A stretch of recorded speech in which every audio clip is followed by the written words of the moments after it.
ব্যাঙ ও ইঁদুরের বন্ধুত্ব। একসময় একটি ইঁদুর এবং একটি ব্যাঙ ঘনিষ্ঠ বন্ধু ছিল। ব্যাঙ প্রায়ই তার বাড়িতে ইঁদুরের সাথে দেখা করতে যেত। তারা উভয়ই ইঁদুরের প্রচুর পরিমাণে খাবার ব্যবস্থা ভাগ করে নিত। একদিন ব্যাঙটি ইঁদুরটিকে তার বাড়িতে আমন্ত্রণ জানালো। বেচারা ইঁদুর সাঁতার জানত না। ব্যাঙ তাকে বলল যে সে ইঁদুরটিকে তার পিঠে বসিয়ে নিয়ে যাবে। ইঁদুর সঙ্গে সঙ্গে রাজি হয়ে যায়। জলের অর্ধেক পথ পেরিয়ে ব্যাঙটি ইঁদুরটিকে খাওয়ার দুষ্টু চিন্তা শুরু করলো। তাই দুষ্টু ব্যাঙ স্রোতের তলদেশে ডুব দেয়। ইঁদুরটি ব্যাঙের বিশ্বাসঘাতকতা বুঝতে দেরি করে ফেলে। সাহায্যের জন্য সে চিৎকার করতে শুরু করে। স্রোতের ওপর দিয়ে যাওয়া একটি বাজ পাখি দৃশ্যটি দেখে ইঁদুরের উপর ঝাঁপিয়ে পড়ল।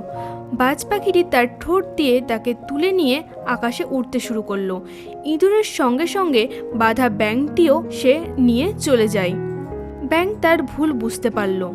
বেশি খাবার পাওয়ার লোভে সে শুধু তার ভালো বন্ধুই নয়, নিজের জীবনকেও বিপদে ফেলেছিল। গল্পটি ভালো লেগে থাকলে একটা লাইক আর চ্যানেলটিকে সাবস্ক্রাইব করে দেবেন। দেখা হচ্ছে পরের গল্পতে।